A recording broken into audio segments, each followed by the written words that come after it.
Okay students, बेटा आगे का बाजार दर्शन चैप्टर का हम अध्ययन कर रहे हैं। जहाँ तक हमने पढ़ लिया उसी के आगे मैं कंटिन्यू करा रही हूँ, सो प्लीज़ लिसन केयरफुली।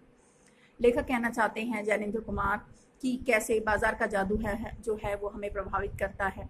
लेखक के पड़ोस में रहने वाले भगत का वृत्तांत उन्होंने प्रस्तुत किया, जिसमें भगत जो है वो बाजार जाता है, लेकिन ऐसा नहीं है कि वो बाजार नहीं जाता या बाजार का जादू उसका प्रभाव या कोई और चूरन बनाने वाला प्रतिस्पर्धा उसमें नहीं थी या कोई और प्रतिस्पर्धा में उसके साथ खड़ा नहीं था। नहीं, ऐसा भी नहीं था।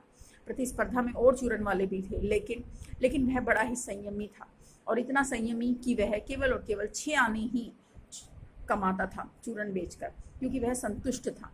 ठीक है बेटा, वह बाजार भी जाता था चूरन बनाने का सामान लेने के लिए। जब वह बाजार जाता तो बाजार चारों तरफ बिखरा पड़ा रहता। बाजार अपने गति से चल रहा है, प्रतिस्पर्धा है बाजार में ईर्ष्या है, बाजार में भागदौड़ है, स्वार्थ है।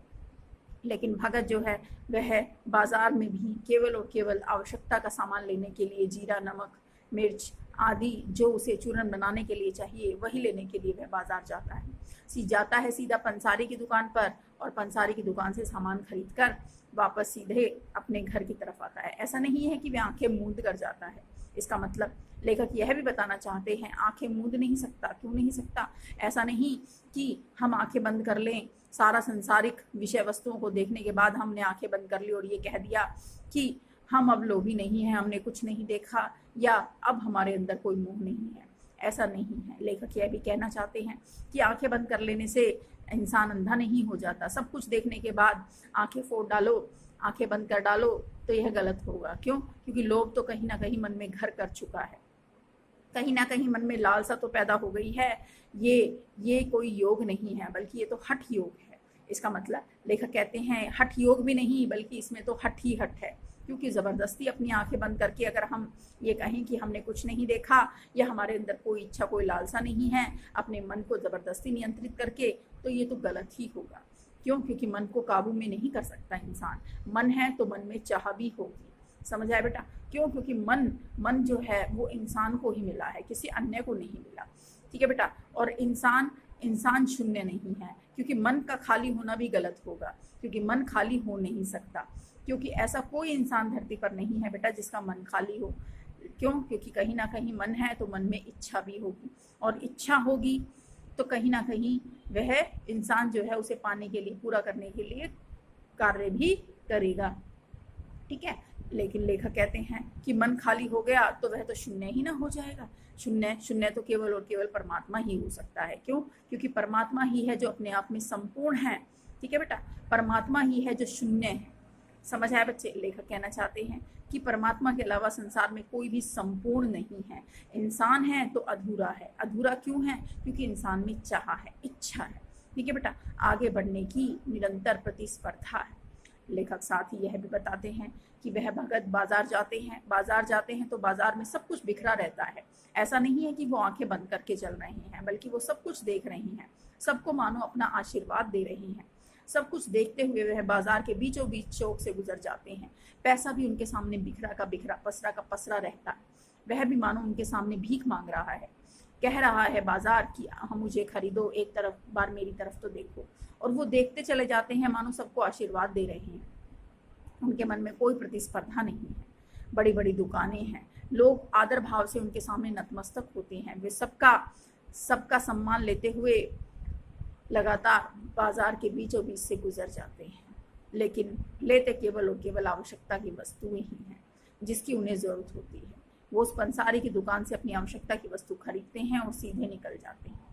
लेखक बताते हैं उनके मन में दूसरों के लिए या नई विषय वस्तुओं के लिए या बाजार के आकर्षण के लिए कोई भी ईर्ष्या नहीं है।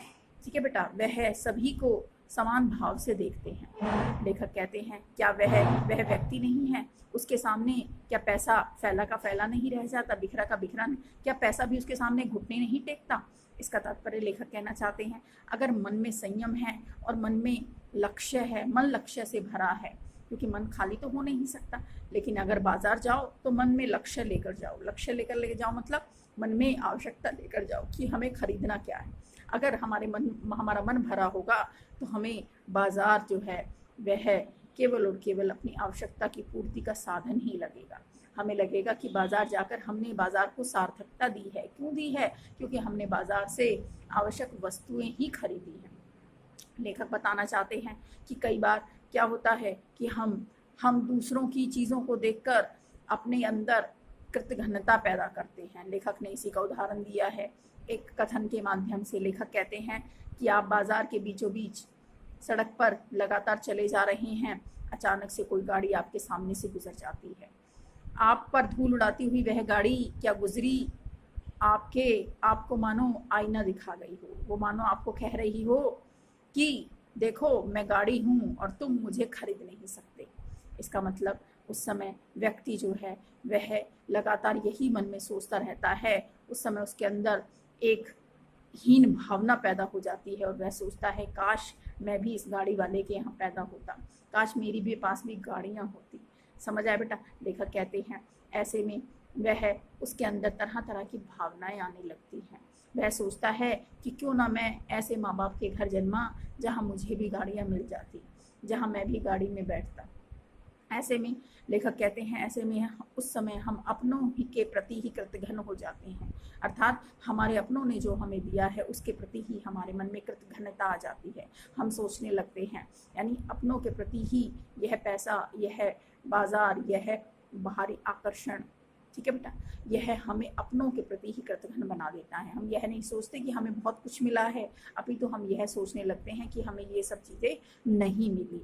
समझ आया बेटा? और ऐसे में हमारे मन में अपनों के लिए ही कैसी फीलिंग आने लगती है? गलत फीलिंग आने लगती है। लेखक साथ में यह भी बताते हैं कि बाजार से भगत जी जो हैं वो चले जाते हैं, लेकिन बाजार का जादू उन पर असर नहीं करता। क्यों? क्योंकि वो बाजार को सच्चा लाभ पहुंचाते हैं। सच्चा लाभ पहुंचाने वाले कौन होते हैं बेटा?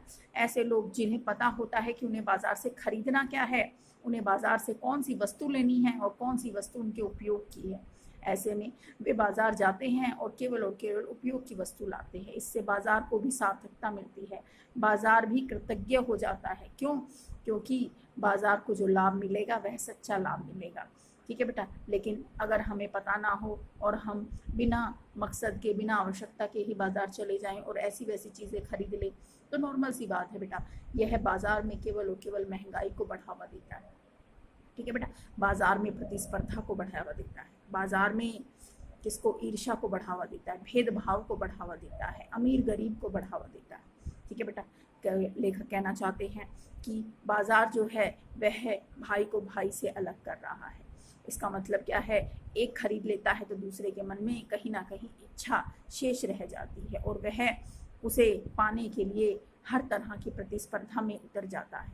यानी उचित अनुचित देखे बिना, वह गलत सीधे तरीके देखे बिना पैसे कमाने की सोचता है और ऐसे में वह भावना शून्य हो जाता है। समझ आया बेटा? और भावनाओं को मारकर वह हर तरह से प्रतिस्पर्धा में उतर आता है। लेखक कहते हैं आज का बाजार जो है वो ऐसी ही प्रतिस्पर्धा है। क्यों? क्योंकि यह बाजार जो है वो क्योंकि बाजार है तो बाजार किसी का रंग रूप, जाति, वर्ण तो देखता नहीं है, क्योंकि बाजार में तो हर किस्म के लोग जाते हैं, हर धर्म के लोग जाते हैं, हर जाति के लोग जाते हैं। ऐसे में बाजार एक तरफ समानता का परिचायक है, एक तरफ वह लोगों में समानता का भाव पैदा करता है। क्यों करता है? क्योंकि बाजार में हर व्यक्ति समान है। ठीक है बेटा? और हर व्यक्ति जो है वो समानता से बाजार से अपनी अपनी चीज़ों को खरीद सकता है। लेकिन साथ ही लेखक यह भी बताते हैं समानता के बाद भी बाजार जो है वो लोगों के अंदर दूरियां पैदा करता है। बाजार जो है लोगों के अंदर ईर्ष्या, प्रतिस्पर्धा और नफरत, अमीरी गरीबी, ऊंच नीच, ठीक है बेटा, इवन भाई भाई के बीच दूरियां पैदा करता है। ठीक है बेटा? साथ ही लेखक यह बताते हैं कि बाजार जो है वह कैसे आज हम पर हावी हो रहा है। आज हम इस बाजार के गुलाम होते जा रहे हैं। क्यों? क्योंकि हम उपभोक्तावादी संस्कृति को महत्व दे रहे हैं, हम वस्तुओं को महत्व दे रहे हैं। ठीक है बेटा? यहाँ गांधी जी ने भी उपभोक्तावादी संस्कृति पर व्यंग्य किया था और ये कहा था कि आने वाले समय में ये उपभोक्तावादी संस्कृति काफ़ी अगर ऐसे ही बढ़ती चली गई तो काफ़ी हद तक यह हमारे युवाओं को कर्महीन बना देगी। ठीक है बेटा? हमारे युवाओं को के अंदर से उनकी भावनाएं, संस्कृति, उनकी संस्कार, उनकी सभ्यता खत्म कर देगी। ठीक है बच्चे?